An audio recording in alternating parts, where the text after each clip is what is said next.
जय श्री श्याम। सही मेरे भाइयों को, सही मेरे साथियों को। तो भाई आज फिर से आ चुके हैं फौजी कार बाजार ओबरा के ऊपर गाड़ी लेके आप लोगों के लिए।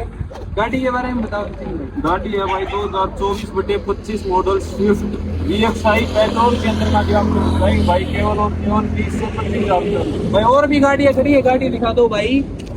इस प्रकार की सभी गाड़ियां भाई, सीडान चाहिए हो, SUV चाहिए हो, कोई भी गाड़ी चाहिए हो भाई आपको, तो आपको अवेलेबल करा के दे देंगे भाई फौजी कार बाजार के ऊपर। आपको इंस्टाग्राम के ऊपर पेज मिल जाएगा भाई, फौजी कार बाजार ओबरा के नाम से, उसको फॉलो कर लेना भाई। और स्क्रीन के ऊपर आपको नंबर दे देंगे भाई।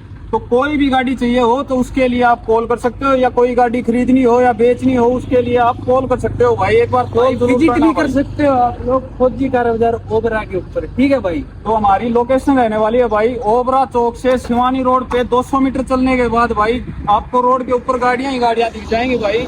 तो वहीं पे फौजी कार बाजार ओबरा की लोकेशन रहने वाली है भाई। तो जल्द से जल्द विजिट करो भाई।